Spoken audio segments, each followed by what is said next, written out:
Hello everyone, আশা করি সকলেই খুব ভালো এবং সুস্থ আছেন।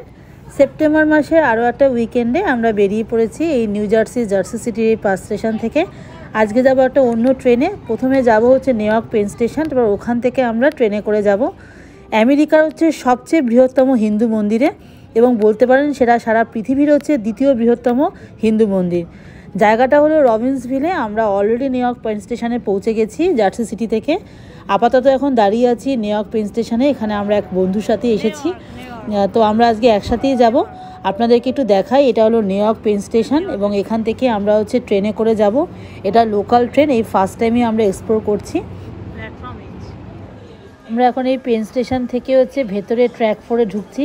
এখান থেকে আমরা লোকাল ট্রেন ধরবো। এই যে আমাদের বন্ধুরা দাঁড়িয়ে আছে, আমরা সব একসঙ্গেই যাব আজকে।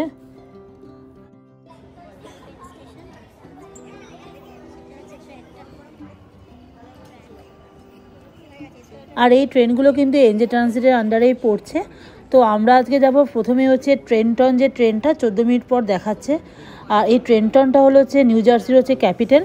এবং আজকে আমরা এখান থেকে হচ্ছে প্রথমে যাব প্রিন্সটন স্টেশনে নামবো এবং ডাবল ডেকার ট্রেনে প্রথম চড়বো। তো সেইটা এক্সপিরিয়েন্সও শেয়ার করবো আপনাদের সাথে। তার সাথে এটাও দেখা, এটা হলো অ্যামট্র্যাক। এটা হলো একটা দূরপাল্লার ট্রেন, যেহেতু এই নিউ ইয়র্ক পেন স্টেশন থেকে বস্টন, শিকাগো বিভিন্ন জায়গায় কিন্তু যাওয়া যায়।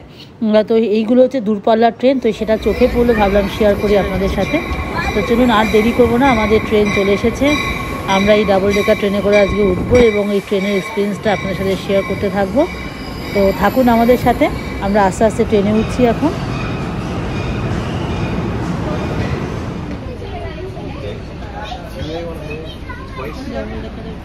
সামনে বসে যাও।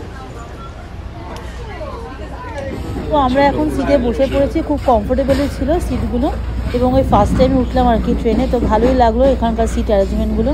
তো এটা যেহেতু ডাবল ডেকার ট্রেন, তো সেই কারণে পুষান একটা ভিডিও করেছে ভেতরটা, তো ভাবলাম যে সেটা শেয়ার করি আপনাদের সাথে। ডাবল ডেকার ট্রেনে উঠেছি আমরা। এটা একটা স্টেশন, কি সুন্দর। মানে ইউএসএ থেকে একটু জার্সি সিটি থেকে দূরে এলেই মনে হয় বিদেশে আছি।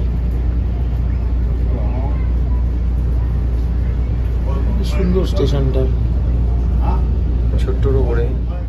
আমরা এখন নামবো ট্রেন থেকে। আপনাদের সঙ্গে ট্রেনের কয়েকটা ছোট ছোট ভিডিও শেয়ারও করলাম। এখন ট্রেন থেকে নামবো, আমাদের চলে এসেছে স্টেশন প্রিন্সটন। ডাক্তারকে বললামই এই প্রিন্সটন স্টেশনে আমরা নামবো। আপাতত আমরা এখন সিঁড়ি দিয়ে নামছি ট্রেনের ভেতরেই। হ্যাঁ, প্রিন্সটন ইউনিভার্সিটি এখানেই না গো। নিউ ইয়র্ক পেন স্টেশন থেকে ট্রেনে করে আমরা প্রিন্সটন জাংশনে নেমে পড়েছি ট্রেন থেকে অলরেডি। এবং ট্রেনে থাকাকালীন ট্রেন জার্নির কিছু এক্সপিরিয়েন্স আপনাদের সাথে শেয়ারও করলাম। এবার আমরা আস্তে আস্তে এগোচ্ছি। সামনেই হচ্ছে একটা স্ট্যান্ড রয়েছে, ওখান থেকে আমরা উবের বুক করব এবং উবেরে করে আমরা সরাসরি চলে যাব রবিন্সভিলে। তো কীভাবে হিন্দু টেম্পল যাই, তো সেই এক্সপিরিয়েন্সটাও শেয়ার করতে থাকবো আপনাদের সাথে। আশা করব আপনারা থাকবেন আমাদের সাথে ব্লগটা শেষ পর্যন্ত। আগের ব্লগটাতেই আপনাদের সাথে শেয়ার করেছিলাম নিউ ইয়র্কে আমরা যে গেছিলাম কুইন্সে, সেখানেও আমরা লোকাল ট্রেনে গেছিলাম, মানে সাবওয়েতে করে। তো সেটা শেয়ার করেছিলাম। তো সেই ট্রেন স্টেশনের মতনই লাগছে এই ট্রেন স্টেশনটাও। এই জায়গাগুলোতে এলে সত্যিই মনে হচ্ছে যে আমেরিকায় আমরা থাকি না, বেশ একটা অন্যরকম লাগছিলো। মানে আমাদের দেশের কিছু কিছু মানে স্টেশনের হচ্ছে ফিলিংস লাগছিলো। তো যাই হোক, আমরা এখন আস্তে আস্তে নিচে নেমে পড়েছি। এখানে এনজে ট্রানজিটের হচ্ছে স্ট্যান্ডও রয়েছে, এখান থেকেই হচ্ছে উবের বুক করা যেতে পারে। তো আমরা এখান থেকে উবের বুক করব। তো যাই হোক, আমরা উবেরটা অলরেডি বুক করে ফেলেছি, কিছুক্ষণের মধ্যে আমাদের গাড়ি চলে আসবে। তো গাড়ি করে আমরা সরাসরি চলে যাব হচ্ছে আমেরিকার সবচেয়ে বৃহত্তম হিন্দু মন্দির ব্যাপস স্বামীনারায়ণ মন্দির। তো চলুন আর দেরি করব না, অলরেডি গাড়ি চলে এসেছে, গাড়িতে উঠছি এখন। প্রিন্সটন স্টেশন থেকে আমরা অলরেডি উবের বুক করে উবেরে উঠে পড়েছি, আপনাদেরকে দেখালামই। আমরা এখন যাচ্ছি রবিন্সভিলে। এই পথটা বেশিক্ষণের নয়, ওই মিনিট 15 মতো লাগবে। তো আমরা এখন পৌঁছে যাব। আর এই রবিন্সভিলে হলো নিউ জার্সির একটা টাউনশিপ। খুব সুন্দর জায়গাটা দেখুন। আর আজকের ওয়েদারটা এতটাই সুন্দর, খুব সানি ওয়েদার এবং খুব ঠান্ডাও নেই, যদিও সেপ্টেম্বর মাসের হচ্ছে প্রথম সপ্তাহ। তো যাই হোক, আমরা অলরেডি পৌঁছে গেছি একদম ব্যাপস মন্দিরে খুব কাছাকাছি। যেতে যেতে বলি, এই রবিন্সভিলে যে টাউনশিপটা নিউ জার্সির, এখানেই তৈরি হয়েছে এই অক্ষরধাম মন্দিরটা। এই অক্ষরধাম মন্দির হলো সারা পৃথিবীর হচ্ছে বলতে পারেন দ্বিতীয় বৃহত্তম মন্দির, এবং এটা আমেরিকার হচ্ছে প্রথম বৃহত্তম মন্দির। এবং এই রবিন্সভিলে টাউনশিপে এই অক্ষরধাম মন্দিরটা ওপেন হয়েছে 8 অক্টোবর 2023 সালে। আমরা এসেছি আমেরিকায় প্রায় 2018-তে, তখন থেকেই শুনেছিলাম এর কিন্তু কাজ চলছিল। তবে গত বছরই এই কাজটা কমপ্লিট হয় এবং সেই কারণেই ভাবলাম যে এবছর যাই মন্দিরটাকে দর্শন করতে। এবং আবারও বলছি, এই মন্দিরটা কিন্তু হচ্ছে হিন্দুদের সবচেয়ে বড় মন্দির আমেরিকাতে, এবং এই মন্দিরের যে অনেক ইতিহাস রয়েছে সেগুলো আমি অবশ্যই ডেসক্রিপশন বক্সে মেনশন করে দেবো।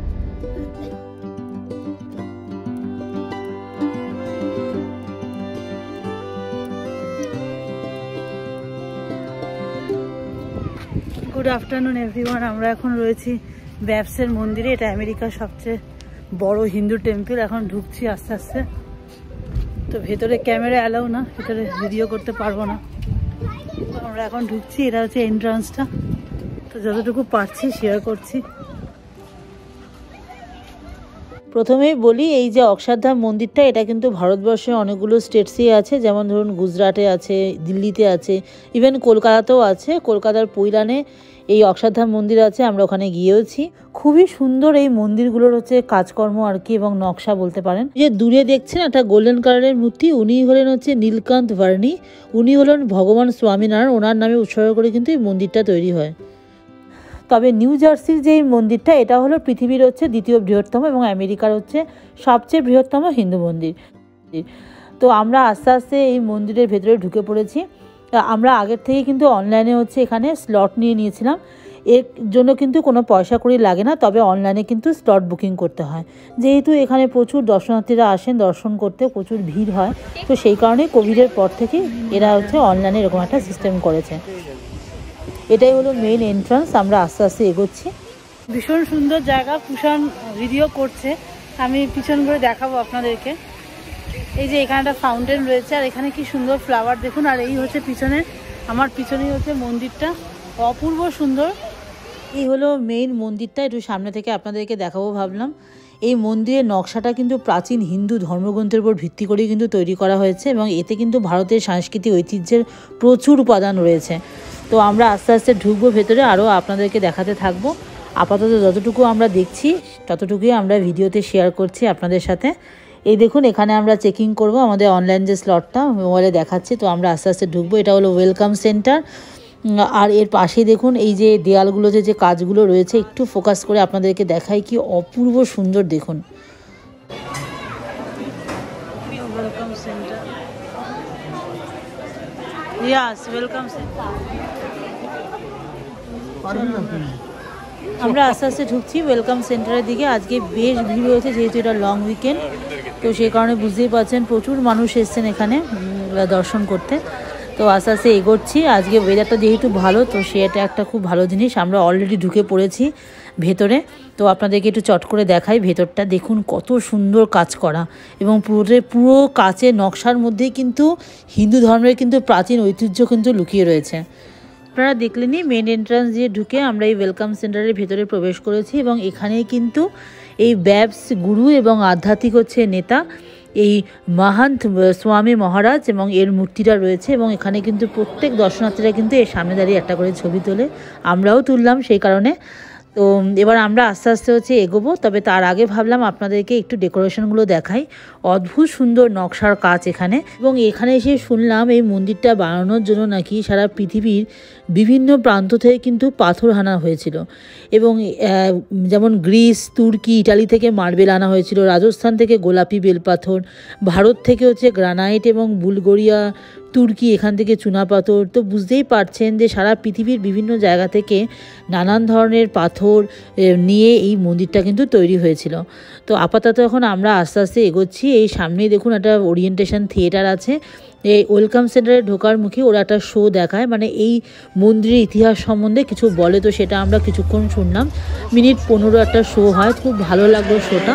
তো শোটা দেখে আমরা এখন বেরিয়ে এসেছি থিয়েটার রুম থেকে। এবার আমরা যাব আস্তে আস্তে। তো তার আগে দেখলাম এখানে ক্যাম্পাসের একটা ম্যাপ দেওয়া আছে যে কীভাবে আপনি পুরো মন্দিরটা দর্শন করবেন। সাথে সাথে আপনাদেরকে আরও একটা ডেকোরেশন দেখাই, কি সুন্দর গ্লাসের উপর ডেকোরেশনটা রয়েছে দেখুন। আর সামনে দেখুন কি সুন্দরভাবে কাজ করা রয়েছে, কত ধরনের নকশা রয়েছে দেখুন। তো আমরা এখন আস্তে আস্তে সামনের দিকে এগোচ্ছি। কিছুক্ষণ আগে যে আপনাদের সাদা মন্দিরটা দেখালাম, ওই মন্দিরটার সামনে আমরা যাব। তো এটাই হলো এন্ট্রান্স, আমরা এখন এখান দিয়ে যাচ্ছি। খুব রোদ, ওয়েদারটা খুব সুন্দর আজকে।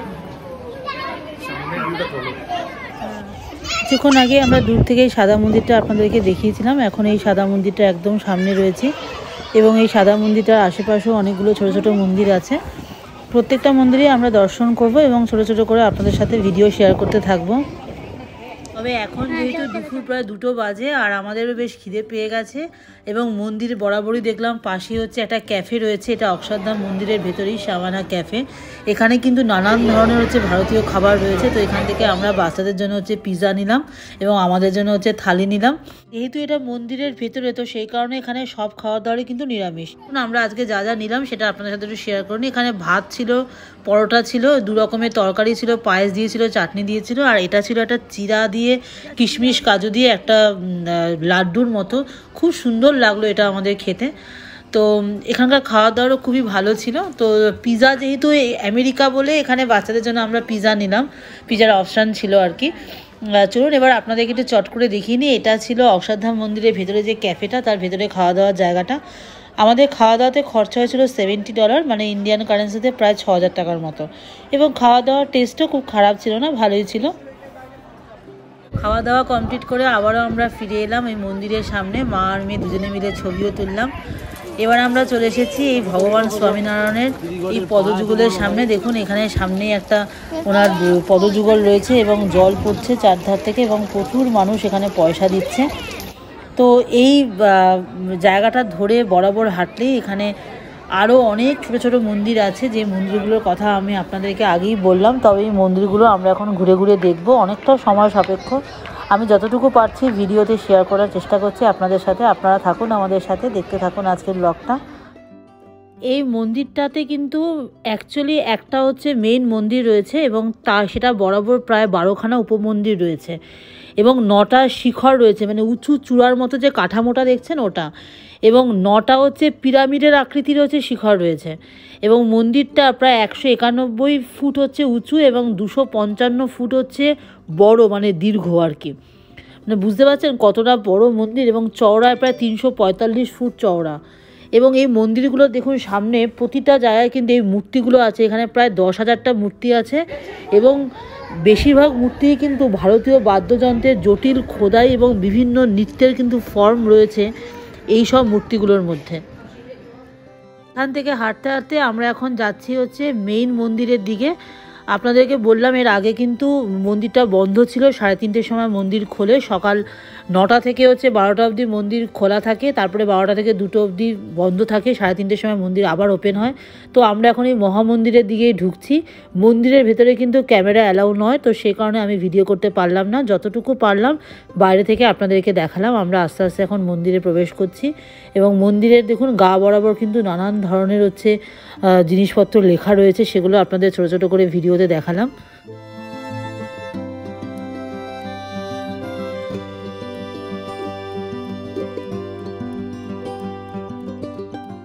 এখন মেইন মন্দির থেকে বেরোলাম, বেরিয়ে এখন আমরা এখানে আরও কয়েকটা মন্দির আছে সেগুলো দেখব আর যতটুকু পারছি শেয়ার করছি আপনাদের সাথে। জায়গাটাও খুব সুন্দর, এখানে দেখছি অনেকগুলো হাতি রয়েছে এবং হাতিগুলো কিন্তু খুব সুন্দরভাবে নকশা করে কাজ করা। আর এখানেও দেখছি প্রচুর মানুষ এসে ফটো তুলছে, ভিডিও করছে, তো আমরাও করলাম, আপনাদের সাথে শেয়ারও করছি, আশা করি ভালো লাগছে আপনাদের।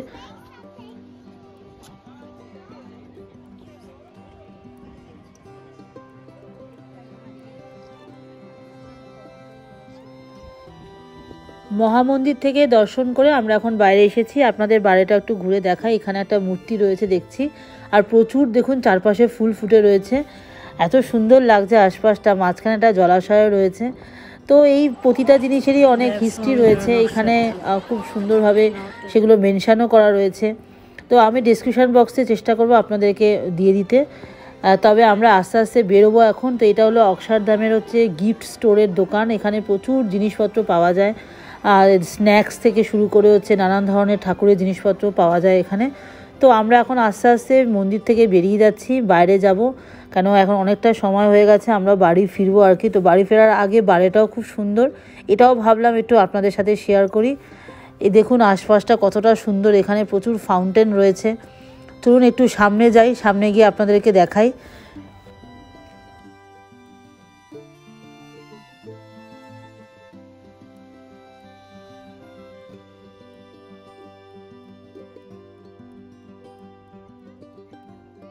একটু সামনে যাচ্ছি, দেখতেই পাচ্ছেন একটা গোল্ডেন কালারের মূর্তি রয়েছে। আমি আপনাদেরকে আগেই বললাম ইনি হলেন হচ্ছে নীলকান্ত ভার্নি। ইনি পরবর্তীকালে হয়েছিলেন স্বামীনারায়ণ এবং একে ভগবানের ভগবান বিষ্ণু অবতার হিসাবে একে বলা হতো এবং ইনি হিন্দু ধর্মের প্রতি ভক্তি বিশ্বাস সব কিছুই পুনর্জীবিত করেছিলেন। এনার নামে উৎসর্গ করে কিন্তু এই মন্দির তৈরি হয়। এই যে দেখছেন এই জায়গাটা এখানে খুব সুন্দরভাবে মেনশন করা আছে। উনি 11 বছর বয়সে বাড়ি ত্যাগ করে প্রায় 7 বছর ধরে ভারতবর্ষের বিভিন্ন জায়গায় প্রায় 8000 মাইল ভ্রমণ করে হিন্দু ধর্মের প্রচার করেছিলেন। তো বুঝতেই পারছেন। এবং এই নীলকান্ত ভার্নির কিন্তু জীবনের কিন্তু বিভিন্ন দিকগুলো কিন্তু তুলে ধরেছে এই স্বামীনারায়ণ মন্দির। তো আমরা এখন আস্তে আস্তে বেরিয়ে যাচ্ছি, আর বেশি বাড়াবো না ব্লগটা। তো যেতে যেতে আবারও একই কথা বলছি, আজকে ব্লগটা আপনাদের কেমন লাগলো সেটা আমাকে অবশ্যই কমেন্টে জানাবেন এবং ভালো লাগলে একটা লাইক শেয়ার এবং সাবস্ক্রাইব করে দেবেন আমাদের চ্যানেলটিকে। খুব ভালো থাকবেন, সুস্থ থাকবেন। ফিরে আসবো একটা নতুন ব্লগ নিয়ে খুব তাড়াতাড়ি। ততক্ষণের জন্য সকলকে টাটা।